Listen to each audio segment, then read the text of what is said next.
And remember what Her Majesty meant to each of us.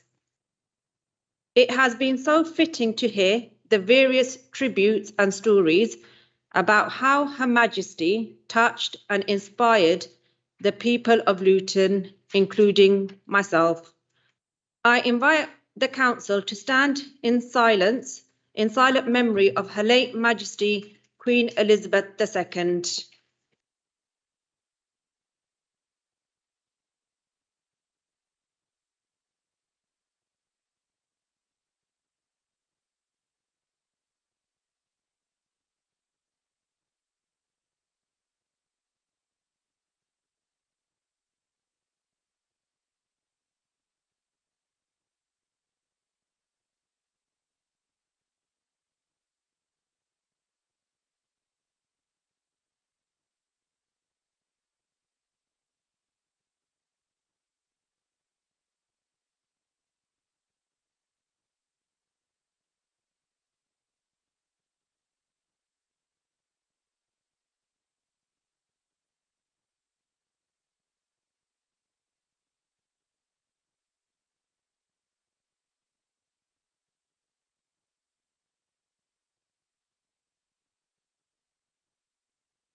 Thank you. Please be seated.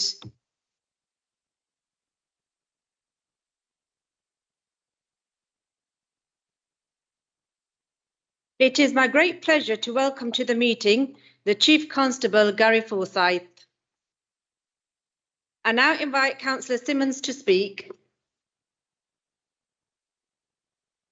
Good evening, Council, and good evening, Gary, and you're very welcome in Luton tonight.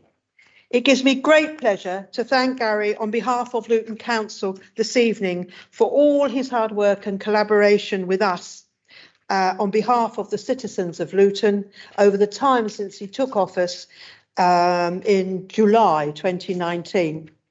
The role of the police in this country is not always an easy one, as we all know, but it is one I'm sure we have all come to appreciate at some time or other in our lives.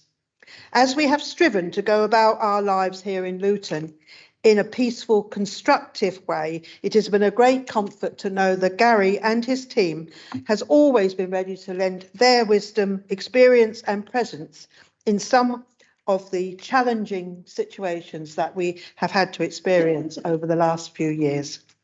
In your role as Chief Constable, you sought to serve the residents of this town with the same dedication that has marked your career since joining the Northampton Police Force in 1994. Your long experience in a variety of situations has made you a valuable person to whom we've been able to turn for support and advice while you have been here in this county. You have championed diversity at a local and national level. You have also shown an ongoing commitment to the Beds Police Community Cohesion Team and have worked tirelessly in partnership with the Council on this very important agenda. We would like to record our thanks for all your hard work and wish you a long, productive and healthy retirement, although I am sure we may see you in other enterprises at another time. May I wish you on behalf of Council a very happy future from all of us. Thank you. Does any member wish to speak?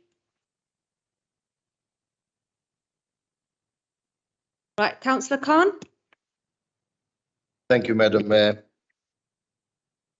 Just like Hazel, I want to show my gratitude and appreciation of the great service that you provided during your tenure to both the police service as well as the residents of Luton and Bedfordshire. It's not too long ago when I was part of that panel interviewing you, and to see such a passionate man, such a dedicated man who wanted to make an impact, not just on the police service, but the county-wide. And you came at a period when police force was going through huge transformation. So at that moment in time, you needed to have a police force which was visionary, stable, and performing well. And I'm pleased to say that, after 4 years, we do see a very strong, very stable police force and a safer community. And on behalf of my colleagues, I'd like to thank you so much. And I'm pleased that you're staying on as a governor of Bedfordshire University, and we've seen each other more often now, more lately, and it would be a pleasure to see you providing a service to residents of Luton in a different way. Thank you. Thank you. Councillor David Franks. Yeah, thanks, Madam Mayor. Gary, I think we have a great deal to thank you for. It's never easy running a police service on a leafy rural budget when a great chunk of your area actually has the same problems as many central London boroughs. That's a task that your senior officers have carried out with great success. And the other thing to recall is that you have always made sure that the senior officers remembered that what they are actually delivering is indeed a service. And not all police officers actually observe that and remember it all the time. They need reminding from time to time. So thank you for what you've given us. I think your successor is going to have a pretty hard time following, but we wish you well in the future and your successor the same success that you've achieved. Thank you, Gary. Councillor Jackie Burnett. Yeah, thank you, Gary. I've actually remembered when I was invited with other people from the community to Rest Park, and you took over from John Boucher, and we've had the pandemic, so I'm sure we all would have seen you much more in the community. But I've been really pleased in how you've carried on with the mantle, what John had done in engaging with the community, the diverse community that we have in Luton and in Bedfordshire. And I'm really pleased that when there was the police college, the launch of the Black Action Plan, and when somebody asked why just black, you were able to provide all the stats. So myself and Montel and others didn't need to say anything on that. So I'm really pleased, and we've had some uncomfortable conversations and you've heard some within the community, but you've championed diversity. And I'm really pleased that the relationship that the community have with the police in Bedfordshire is not as it is in London. And I think that is a real credit to you and what John had founded. And I really hope that your successors understand we don't want to go into reverse, and we don't want to be anything like London. And actually London and the Met could actually learn a lot of what's been done by you and John. So I wish you well. You know, I weren't too happy to hear you were retiring. Let me be honest. But what change is a part of life. Yeah. And I really do pray that you are blessed and enjoy your retirement. Councillor Abbas Hussain. Thank you, Madam Mayor. I mean, exactly what Jackie just said. You have been a champion. I remember our meetings. You listened. You changed the direction of community policing in Luton, and you'll be remembered for that. And thank you very much for everything. Keep nice and sweet. And finally, Councillor Javeria Hussain. Thanks very much, Madam Mayor. Well, what can I say? You're going to be missed. Good wishes on a happy retirement. And thank you, Chief Constable, I should say, Gary, for always being approachable, available, and for always listening and helping to solve problems. Because obviously, as colleagues have already said, your job isn't a very easy one, especially with the limited resources that you have. But I've found you to be always available and always willing to listen. And, you know, there isn't a problem that we haven't been able to solve together. And not only you, but also Chief Inspector Jamie Langworth will also be missed. So thank you for everything and hope to see you soon. Right, Chief Constable Forsyth, would you please come to the dais to be presented with a gift on behalf of the council?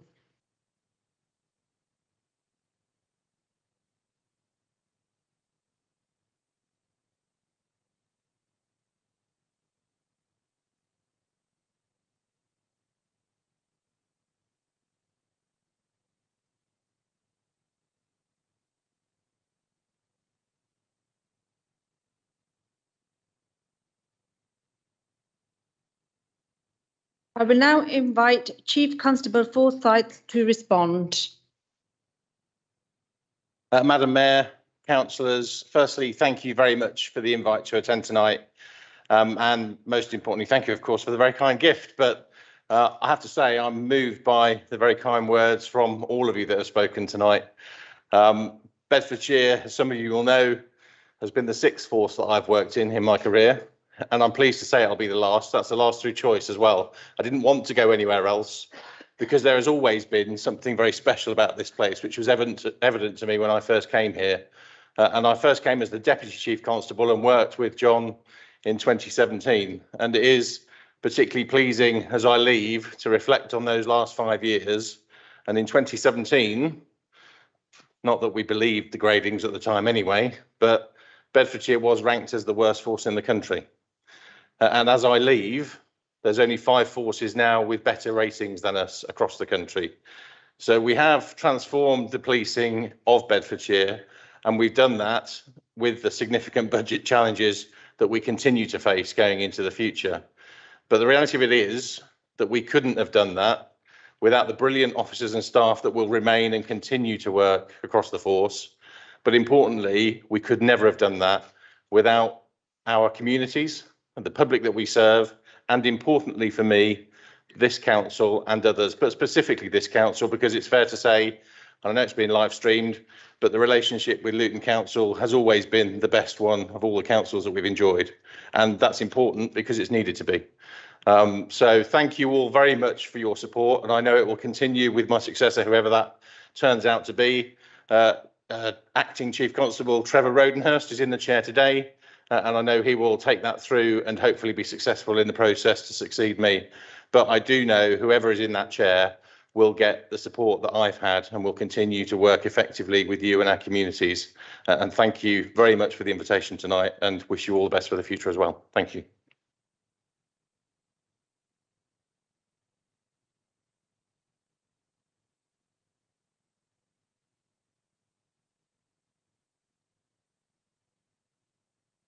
Thank you very much for attending the council meeting this evening, Chief Constable Forsyth. You are most welcome to stay for the remainder of the meeting, but you may wish to leave. Yes.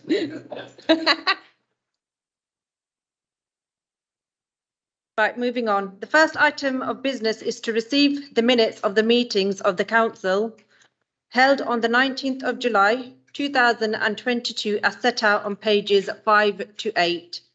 Does the council approve the minutes and agree to me signing them as a correct record? Agreed.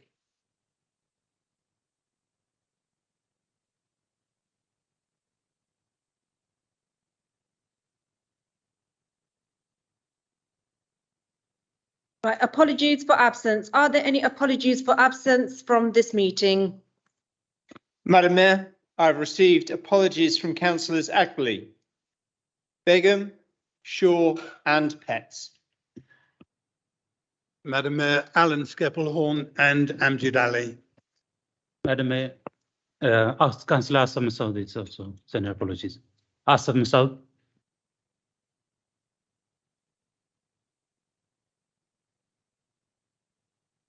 Right, thank you.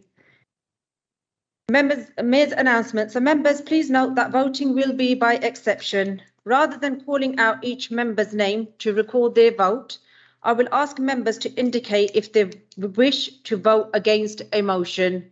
If no member votes against, I will declare the item carried. The outcomes will not be recorded in the minutes unless 6 members of the council indicate that they wish for this to happen in accordance with Standing Order 20.2. It is my very sad duty to report the death of former Councillor Joyce Flemingham on the 12th of August 2022.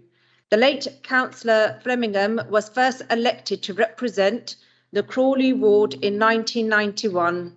Joyce served as an active councillor until 2003. Does any member wish to speak? Councillor David Franks. Thank you, Madam Mayor. I first met Joyce Felmingham in 1974 and got to know her very well.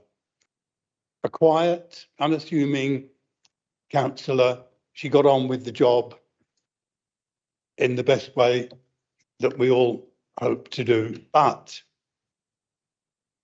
as you worked with her for a long time, you soon became to understand that she wasn't always the quiet, unassuming Joyce that sat quietly in the meeting. Face to face with injustice or unfairness, Joyce became a tiger and fought and fought and fought as hard as she knew how to. It was a pleasure working with her all those years. And I mean, she didn't have a particularly easy life. She lived in Farley Hill in the council house with her husband and her 8 children. That can't have been a particularly easy life, but she knew how to fight for others when she saw the necessity. It was a pleasure to work with her, and even now we will miss her. Councillor Hazel-Simon. My colleagues won't remember Joyce because she left the council in 2003, and I hadn't realised, to be honest, David, it was such a long time ago. And yeah, so it was a bit of a shock when I saw that.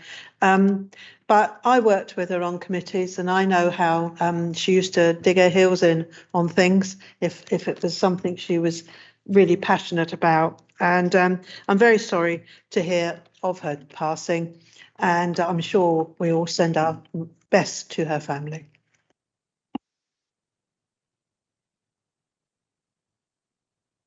I invite the council to stand in silent tribute in memory of former Councillor Joyce Flemingham.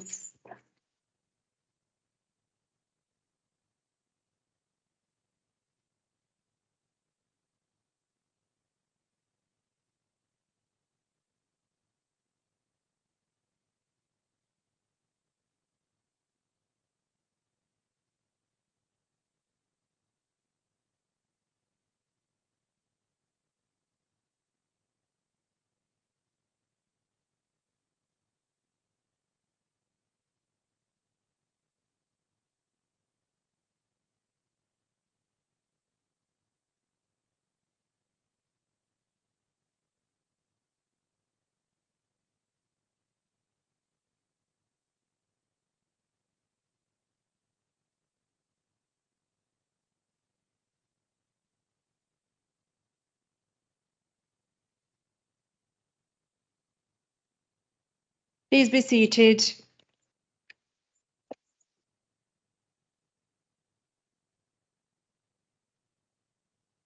Council will be aware that Amanda Lewis, Corporate Director for Children, Families and Education Services, will shortly be leaving the Council's service.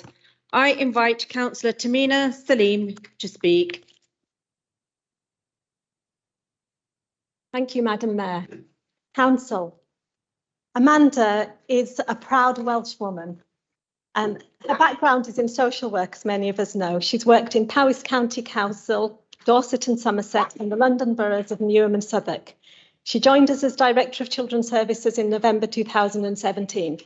In January 2020, following a humbling Ofsted inspection, she, along with her colleagues in Children's Services and Education, with the support of our Chief Executive, oversaw a forensic reappraisal of Children's Services, which led to swift and comprehensive changes being made to get it back on a positive track.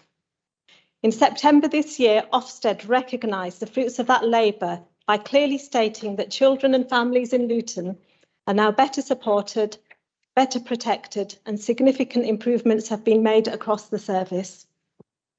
We have more to do, but under Amanda's leadership, we have moved in the right direction and have covered a great deal of ground. She will be the first to say it was a team effort, and indeed it was. Despite the challenges of COVID, our colleagues stepped up and went above and beyond. But we should also acknowledge Amanda's role and unfailing commitment to her work, driven by her strong values, that has seen such positive outcomes. We now have our own social work academy in partnership with Bedford University. Caseloads now stand at less than 18 per social worker.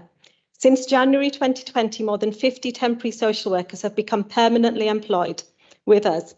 And last year, 23 of our children found forever homes as they were adopted, and our Edge of Care service saw 19 of the 20 young people we worked with prevented from going into care.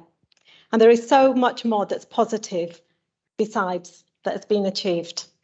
The work goes on and the foundations for greater improvement have been laid, including our own in-house lodging scheme for children with greater needs, launch of our supported lodging scheme for our young people, making the transition from care to independence smoother, and improved outcomes for all our children in education.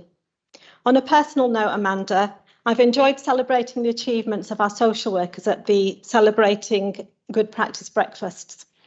And I thank you for introducing me to the brilliant work of our music hub at Queen Elizabeth School. Enjoying the summer concert there with you was one of the highlights of my role. Thank you.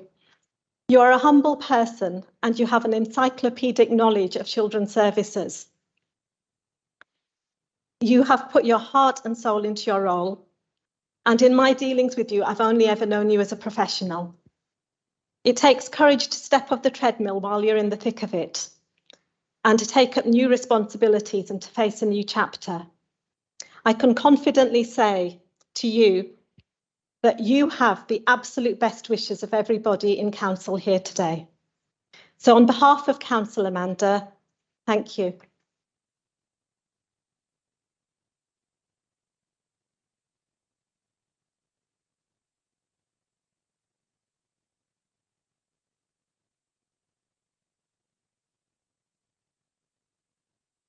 Are there any other speakers? I'm going to start with Councillor Aslam Khan. Yeah, I just want to add on to what Councillor Tamina have said about Amanda, meeting her back 2017, a lady full of smile, and every time you see her, you see nothing but smile, energy, passion. I have never seen anyone who had the people and the children of Luton at the heart of every time we had those discussions. That passion always used to ooze out. And I didn't see my relationship with Amanda as an officer and a member relationship. I saw it as a friendship. Every time that we talked about things, whether it's creativity and vision, she was always open to ideas. And we talked about performance. I'm pleased to say that we used to have 80% of our schools good or outstanding. It's risen to 87% in her leadership. That's a fantastic achievement in 4 years. When we look at the member and officer interaction, and when we talk about coordination and collaboration, Amanda understood it all. You didn't need to have any discussions, and we didn't have any heated discussion. Somehow she understood me. And I'm equally a very passionate and very kind of forthcoming person, but it's never been like that. And I really sincerely like to wish her well, and I thank her for everything that she's done in that 4 years for Luton. It seems like you've been here for 10 years, not 4 years. But I wish you well and best for your future. Thank you, Amanda. Councillor Mahmood Hussain. Madam Mayor, I think my colleagues covered in terms of, you know, the later period, but in the early period when I first at the interview, one of the things that I noticed was our passion for trying to improve the children's quality of life. And obviously, we worked with many of the directors, and few of us in the past. But Amanda was always committed, no matter how many hours, 7 o'clock in the morning till probably 9, 10 in the evening, even giving me a call about 8. And I would say to her, for God's sake, Amanda, take some rest, relax. We will sort this out by tomorrow.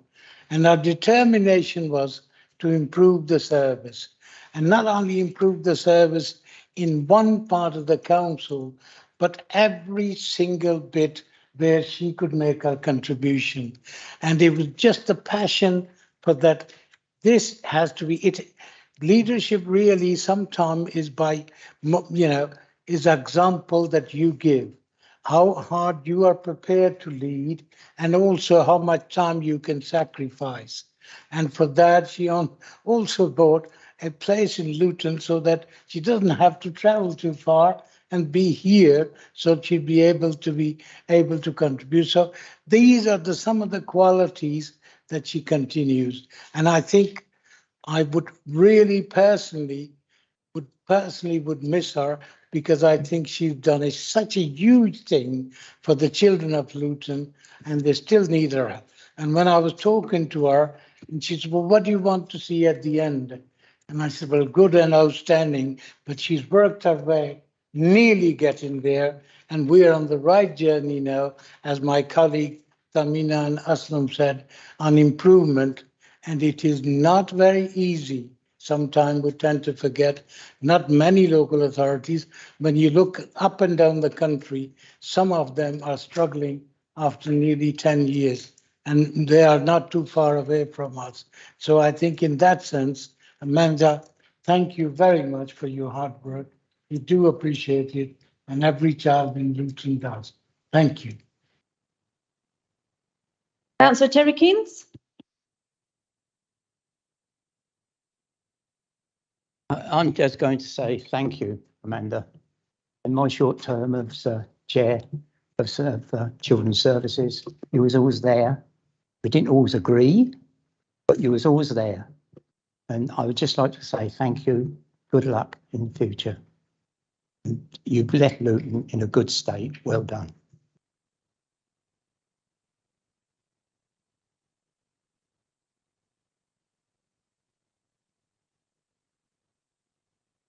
Thank you, Amanda, for your service to the children of Luton. We wish you the well for the future and the best of luck. Thank you.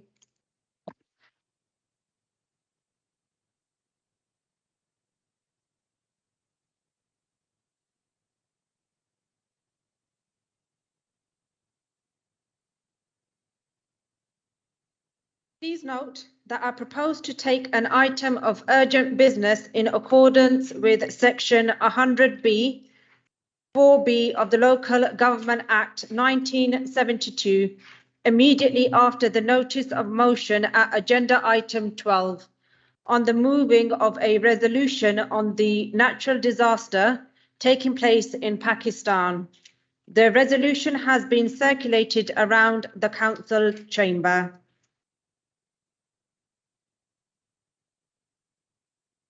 Madam Mayor, all members of the council have been circulated with a list of items before the council this evening, which fall within the ambit of section 106 of the Local Government Finance Act 1992. Any member affected should disclose the fact and refrain from voting on any question relating to those items.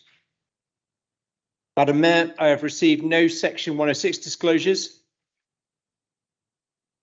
I have received the following disclosures of interest. Councillor Malcolm, who's declared a personal interest in relation to agenda item 8, the application for additional borrowing for the stage project in his capacity as a member of the stage project board. Councillors Pedersen and Burnett, who've declared a personal interest in relation to agenda item 8, the application for additional borrowing for the stage project in their capacity as members of the Foxhall Homes board. Right. With regard to agenda item 7, there are no written questions this evening for the Bedfordshire Fire and Rescue Authority. There is also no report of the Bedfordshire Fire and Rescue Authority on the agenda for this evening.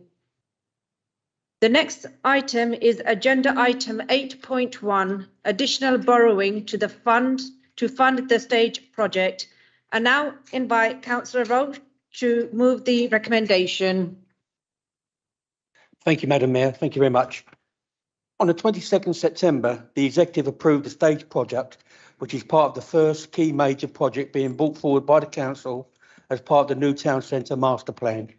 Under the terms of the Council's constitution, the decision on a loan application is a matter for the Executive. Since this new application is not included... Sorry, can I just get you to stop 1 second Sure. until Councillor Malcolm has left the room, please? Okay, Madam Mayor. Thank you.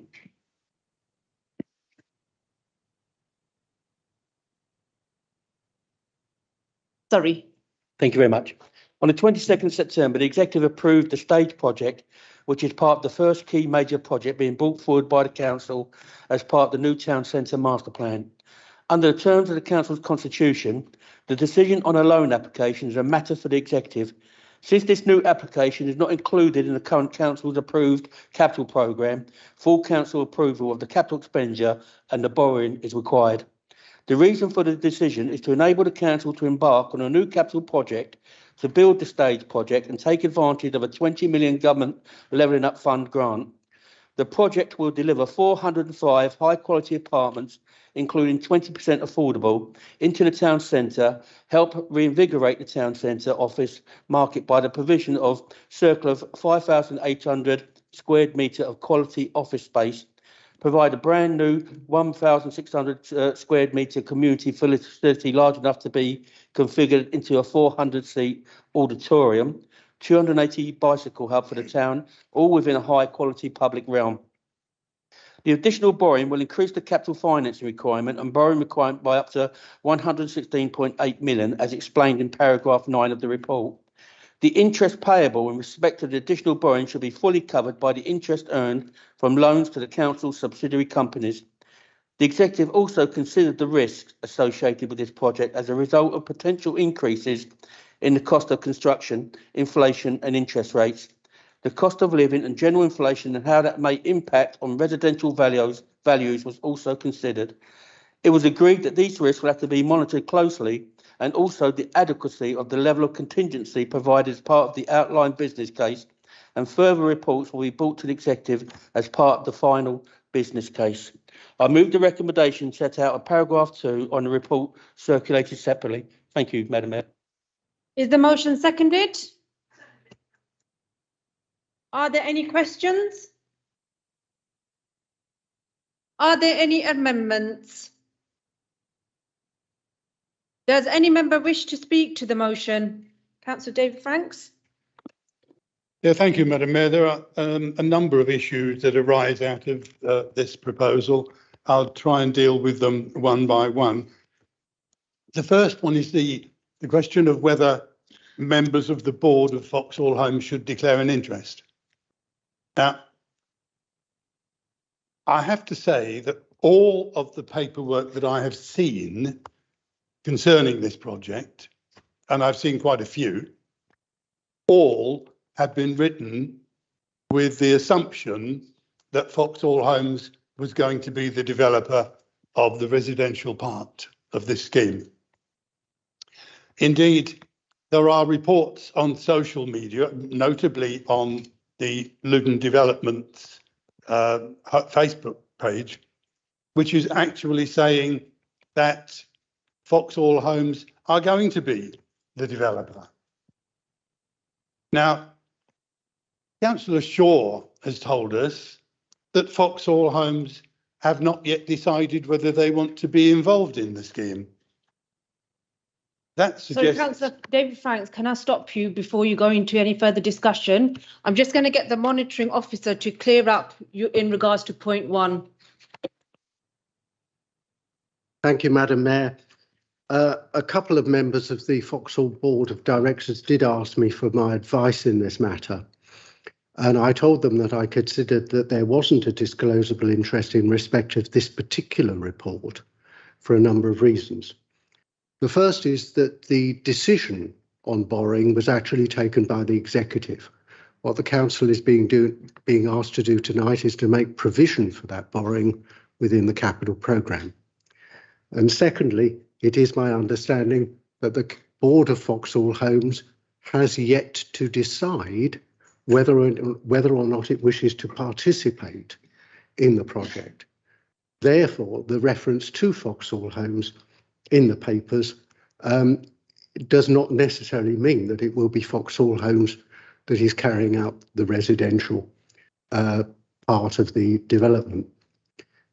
Plus, thirdly, the report this evening concerns the totality of the borrowing that is required to fund the stage project.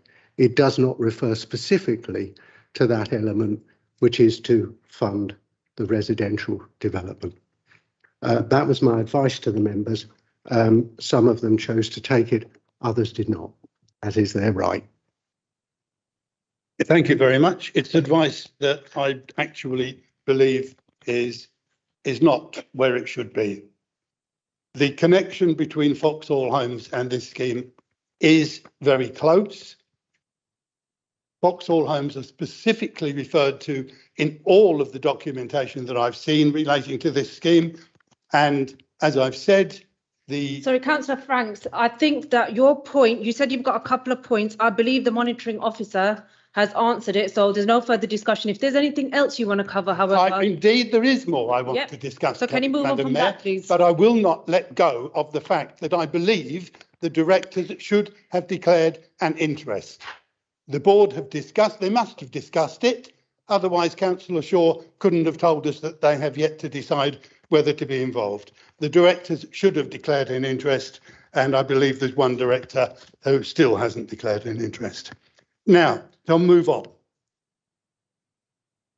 Because of the close involvement of Foxhall Homes throughout this process, a question does arise as to whether the council's procurement processes may be compromised.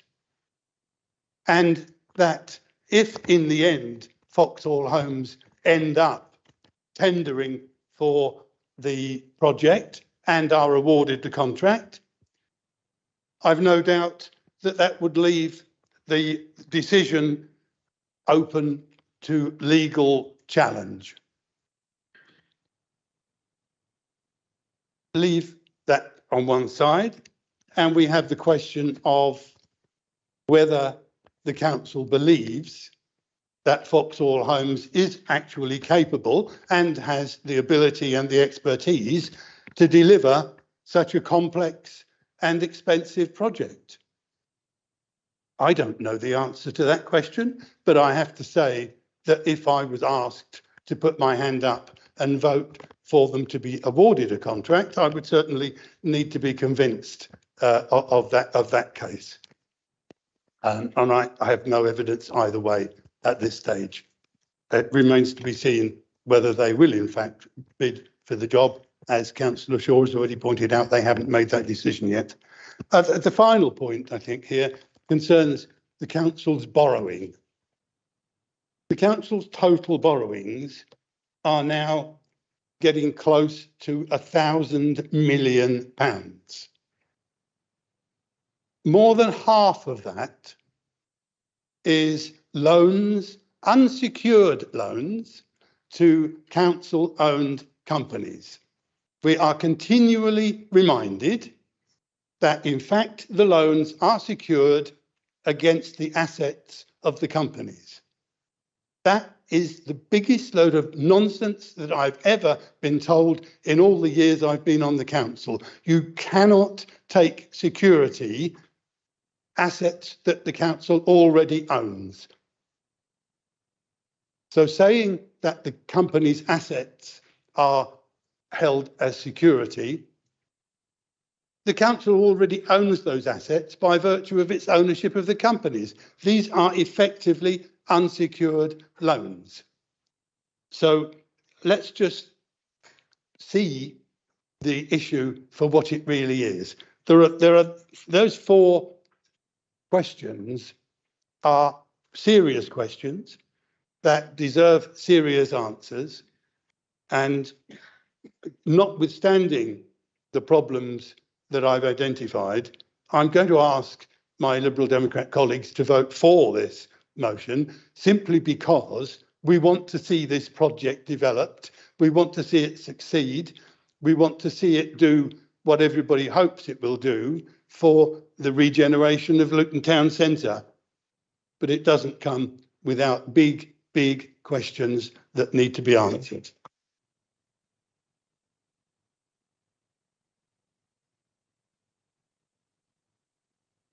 Are there any other members who wish to? Councillor Abbas Hussain?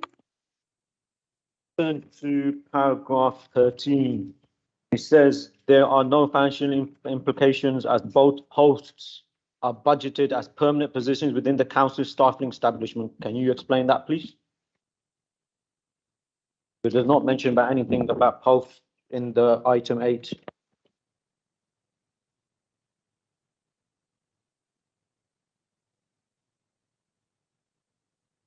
Continues. 10, 11, 12, 13, item 8.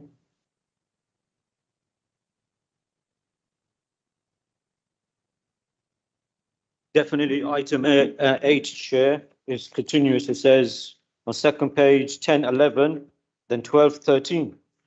There are no financial implications as both posts are budgeted as permanent positions within the council staffing establishment. What does that mean?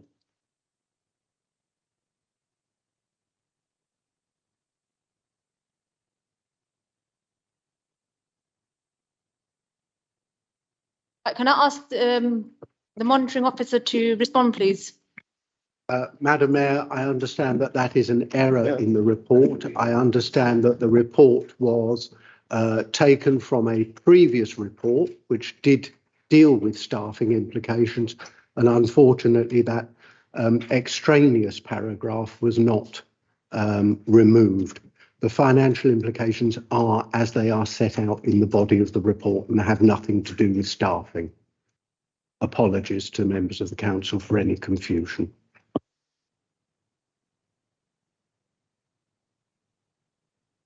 Any other questions? Councillor, yep.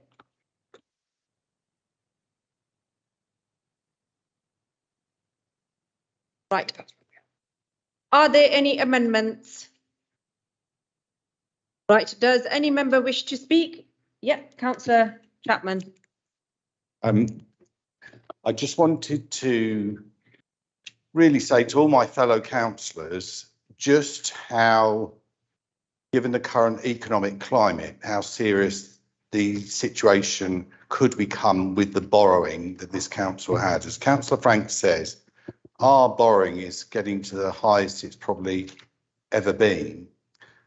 Nobody that isn't watching the news day by day, and as some of you are aware, my career is in the property industry, will be aware that many companies are pulling almost overnight any thoughts of developing property over the next 4 or 5 years, and primarily because of the cost of that due to what is thought to be a massive increase in interest rates. And the Councillor Roach has assured us that the monitoring of what happens to interest rate is going to be a key part of this. I think it is, well, it will have to be.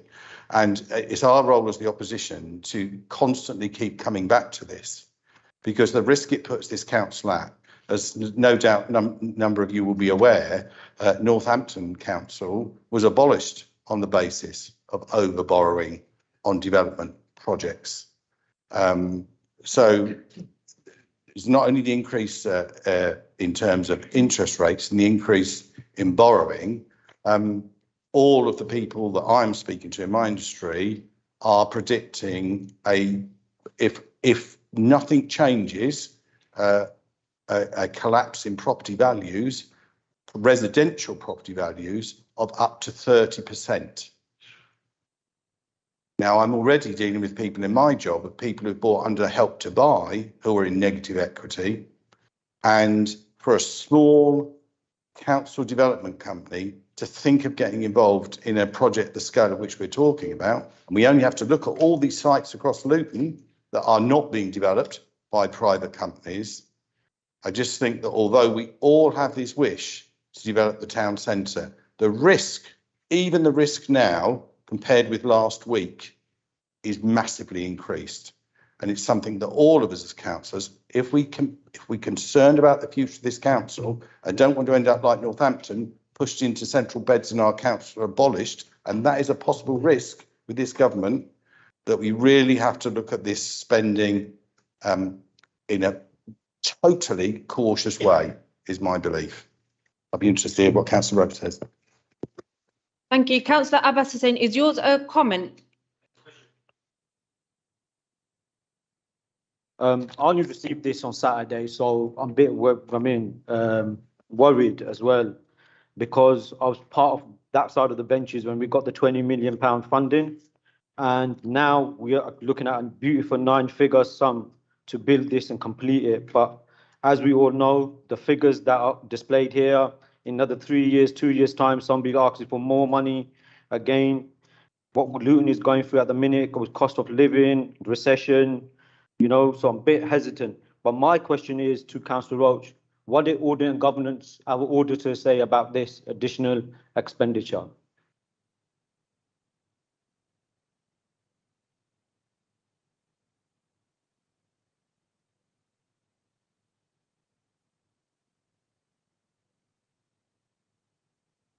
Oh, we go. Thank you. Firstly, yes. Sorry, Councillor Roach, can I just bring Councillor Sure. Mahmood Hussain in? Then I'll give you an opportunity to respond. Councillor Mahmood Hussain. Thank you, Madam Mayor. I'm slightly confused. I don't understand what the Liberals are saying to me. They're supporting it, but they don't want this to extra borrowing. Well, if you're not borrowing, extra borrowing, would this project be delivered? I don't know. Do I? I mean, you know, there are experts on property, there are experts on finance. My God, we are privileged to have them in this chamber, because otherwise they should be working for PwC rather than here. So can I just say is that in terms of what is being said, is that if we do want this project, and given the example of Northampton, they went against the advice of their 114 officer. That was what they did. This council will not do that under any circumstances, and members know that very well. So there is a huge difference between ourselves and when you compare us with another council which went against the advice of your finance officer. So I would say to the members that if you support in it, please be sincere. If you want the centre to be developed, then there is no other way. There is no other money that's coming from somewhere else. We have to do some things to make it possible for it to, the whole project to be delivered. So, Madam Mayor, I would say that I'll be strongly supporting that. I don't live in a fancy economics. Peter Chapman, if you want to come back with your response, but yeah, make sure it's not a repeat of what you already said, please. Just to clarify, we fully support the development of the town centre. Those of us involved in raising money for large development projects know the world has massively changed from last week. In a week, things have changed. That's all I'm saying. And I'm saying we as a council will be massively impacted by what's going on. And I think it's right that I should mention that in this full council. Whatever games you want to play, I'm not up for that. Right, Councillor Rob Roach, if you can please come back now. Thank you, Madam Mayor. Firstly, the first thing I'd like to say is a kick to regenerate the town centre. I'm glad we're all behind it. We seem to disagree maybe the way we're going to get there. Firstly, if I can just deal with some of the points that's been raised. In relation to the legal challenge on the procurement, I'll take advice. We take advice on that and get back to you. But my understanding is absolutely fine. Okay, but we'll get back to you on that. Foxhall Homes, are they capable? Well, that's what they're discussing now. You know, if they're not capable, we'll have to get somebody else to do it. They haven't agreed to do it just yet. They talking as a board whether or not they want to take the project on. It would help if they take the project on because we only have a fine time to get this done in relation to getting this 20 million grant that we require to kickstart this regeneration. In relation to the economic climate, Councillor Chairman, I totally agree. I'm well aware myself. Our Section 151 officer is totally aware, and that is why there can be rigorous looking at this the whole time in relation to interest rates. There is headroom for interest rates. There is a concession also in the fund we got here in relation to going forward, and we will be taking advice all the time from our Section 151 officer. I assure you that, and it will go through scrutiny. Through the financial service group scrutiny, it'll go all through the proper processes that it needs to go, so everybody can have a look and see what's going on. Make the comments that they do in scrutiny, which is good. In relation to the unsecured loan, Dave, you and I are not going to agree on this at all. You know, it's just a statement you're making for some reason. And I know you came back to me at one point using about mortgages and nationwide. This is not a residential loan. It's not a residential loan. This is done on a business example and it is secured. But I know you and I will probably never agree on that, so we'll just leave that one there. Councillor Stein, I'll have to get back to you on that if I may.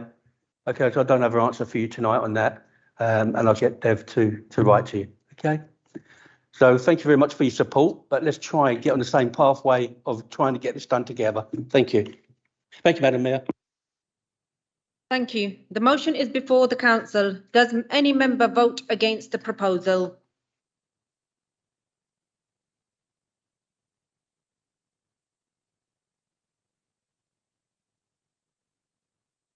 The motion is carried.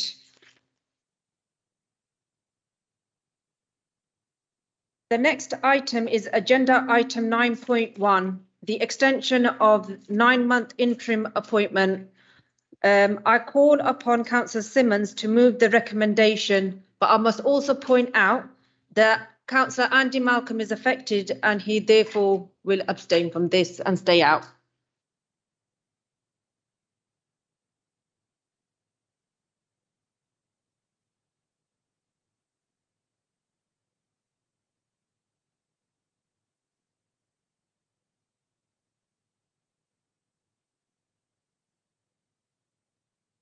Right, Councillor Simmons, if you can deal with the item, please.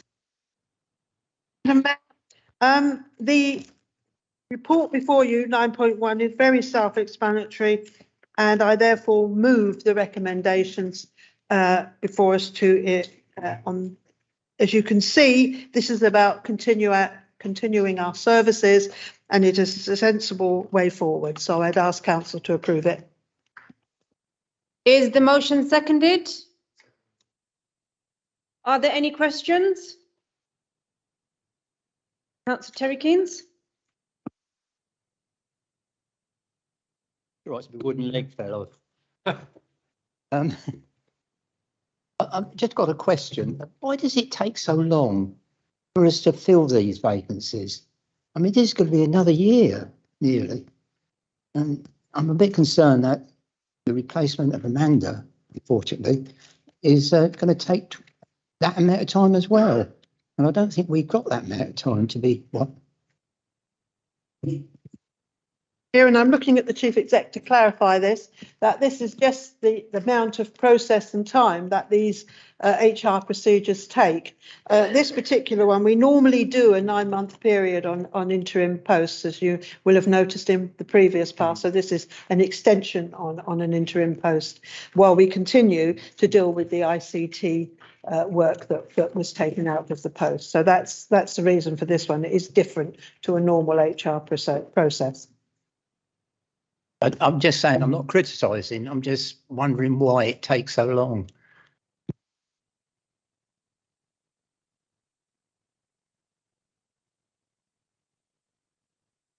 Does any member wish to speak to the motion? The motion is before the council. Does any member vote against the proposal? The motion is carried.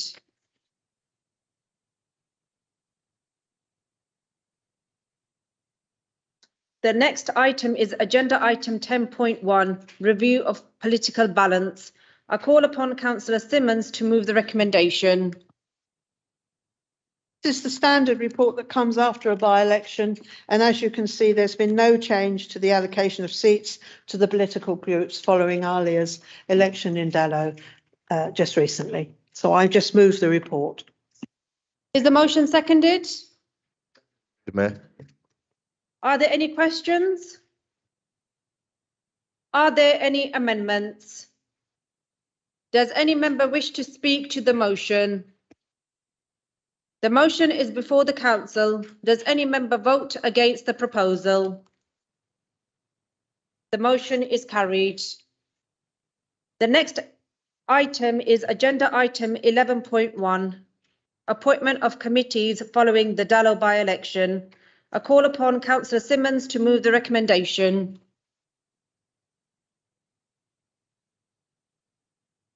This is asking council to appoint Alia to the various committees that for the rest of this administration. So I would ask council to approve that. Is the motion seconded? Are there any questions? Are there any amendments? Does any member wish to speak to the motion? The motion is before the council. Does any member vote against the proposal? The motion is carried. The next item of business is the notice of motion set out at agenda item 12. I call upon Councillor Mahmood Hussain to move the motion. Thank you, Madam Mayor. This council recognised the crucial role of home energy efficiency works to tackle the climate change, fuel poverty and energy security. That local authority at present is limited in their understanding of domestic energy efficiency installation in their area, which are funded through the national scheme via government or energy company grants. Information released by BEIS is delayed and not postcoded specific. Make it hard for the councils to monitor their area of carbon impacts as a part of climate change actions. Request the local government association should make a formal request to the government that local council be provided with the information about the nationally funded energy efficiency works in their area.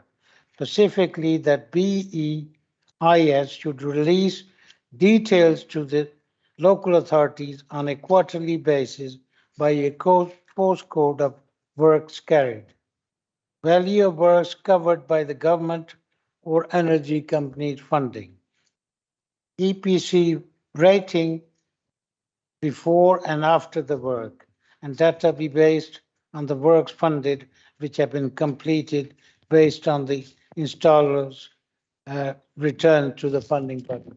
Thank you, Madam Mayor. Thank you. Is the motion seconded? Seconded and reserved the right. Are there any questions?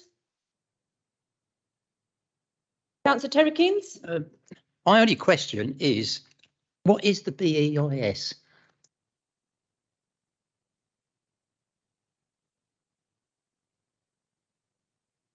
I am not too sure. I'll ask the other concerned because Councillor Shaw has passed it. Madam Mayor, it is the Department for Business, Energy and Industrial Strategy. Thank you.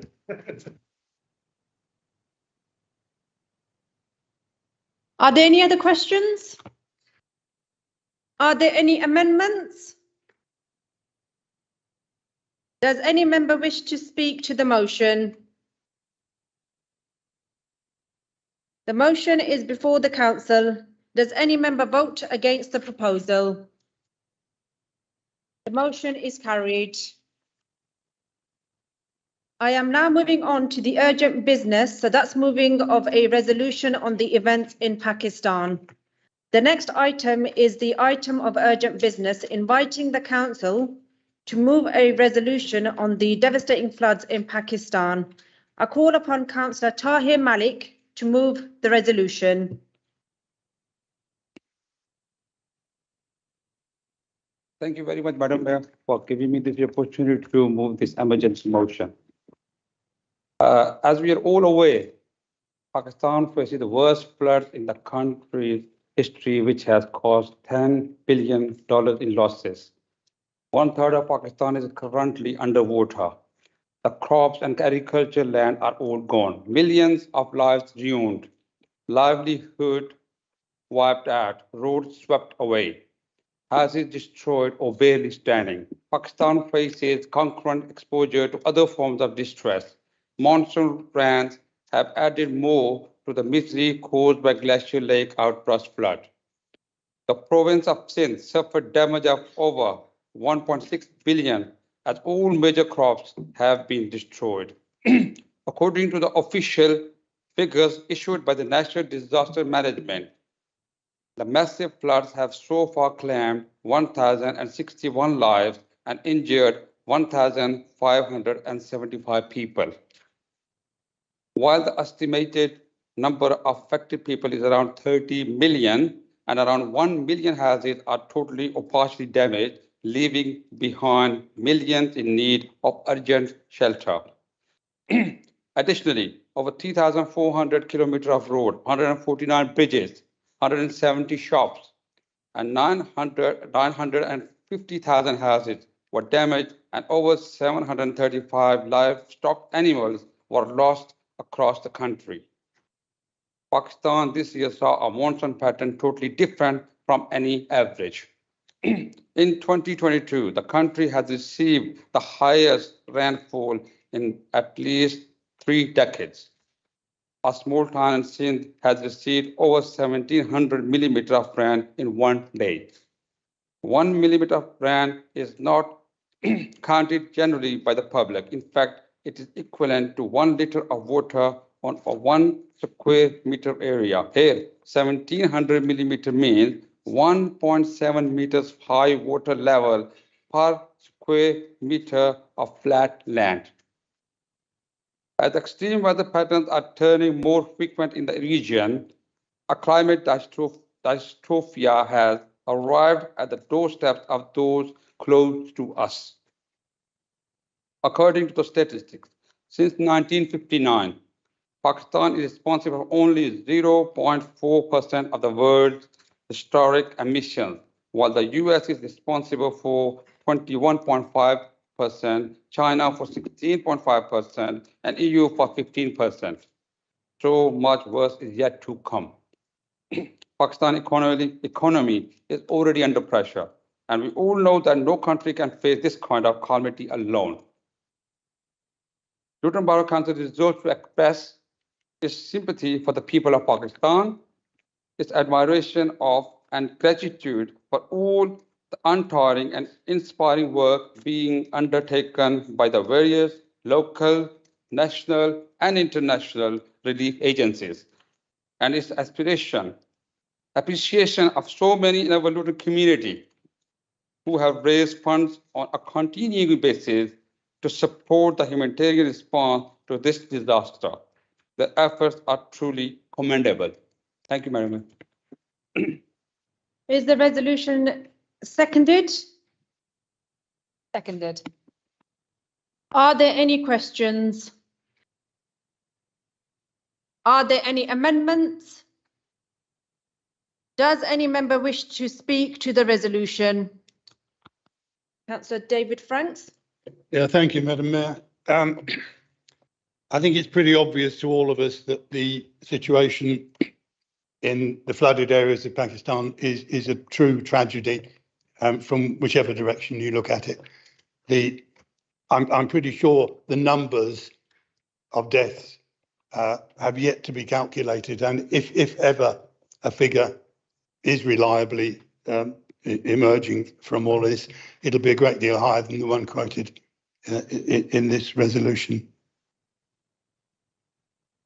The tragedy is particularly relevant to us in Luton simply because of the numbers of Luton residents who have family and friends in the affected area And that obviously makes us feel even more strongly that whatever help is available ought to be delivered.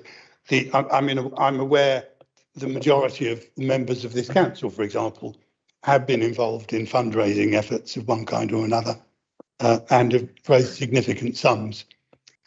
So I ask my Liberal Democrat colleagues to support the motion and hope the efforts to relieve the terrible, terrible suffering of the people in the area will continue.